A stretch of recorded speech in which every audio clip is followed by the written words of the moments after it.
Hey everyone, it's a beautiful day here in Northern California, so I'm going to try throwing a pork roast on the grill, and I'm going to do a little something different and try injecting it, which is something that I've never done before. So let's go inside and get it ready. So this is what I have. I bought some of this Tony Chiccheri's injectable roasted garlic and herb marinade, and it comes with a syringe to inject it with. Now this pork roast is a pork sirloin roast, and it's about 2 3/4 pounds.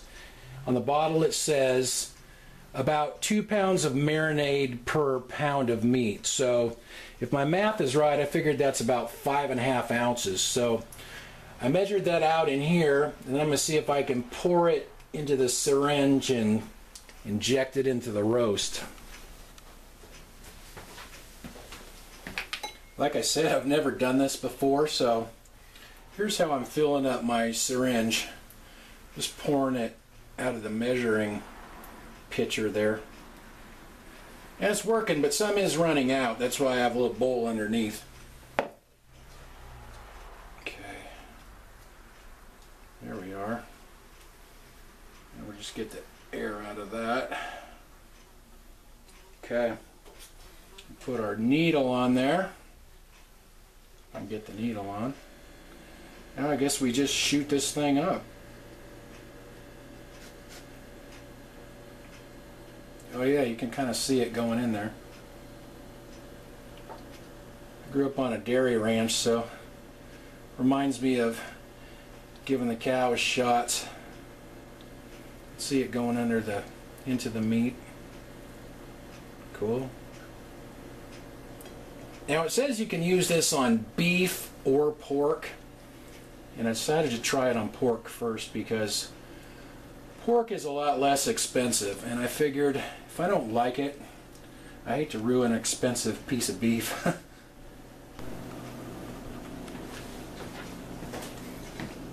This roast is really plumping up from all that marinade. Oh, now look, it's shooting out the hole there. I think I might be full to the top.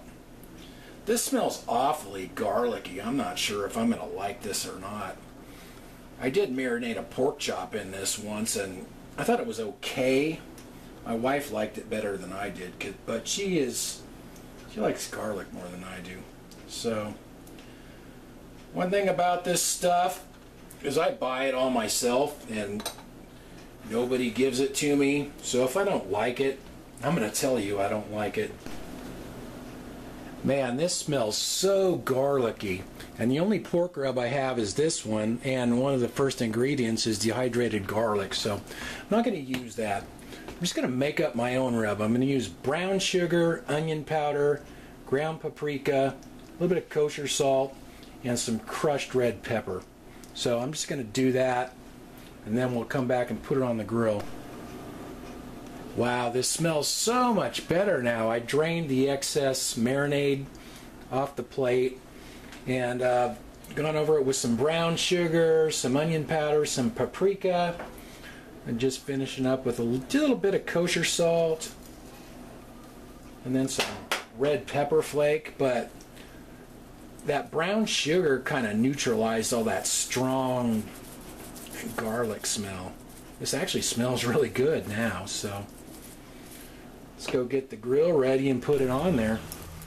Alright, our coals are looking good here, so we'll put our pork roast here on there, and we're cooking this indirect, and this is not going to be low and slow.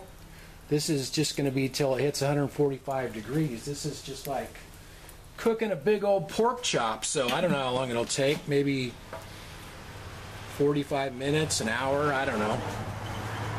When it gets to 145 degrees. While my pork is cooking, I think I'll boil up these butternut squash raviolis that I found at the grocery outlet. We had these the other day, and they're really good. And these have sweet potatoes in them as well, so I think it would be a great side dish for the pork. Plus, if the pork turns out nasty, we'll have something to eat. Okay, this has been cooking for about an hour and a half, which is longer than I estimated. That's why I use thermometers, because I'm usually wrong. Looks like our temperature is just about 145, which is what we're shooting for. So we'll zoom in on how that looks right there. Looks pretty nice, and I'm going to grab a plate and a fork and we'll get that off and we'll take it in the house and cut into it. I am really hungry, so let's cut into this and see how it turned out. Okay. We'll just cut this thing right in half and see how the middle looks. Okay, let's see.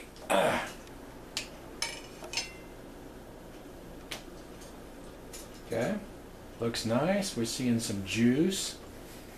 Alright, we'll just cut a piece and see how it tastes. That's the important part. How does it taste? Is it too garlicky?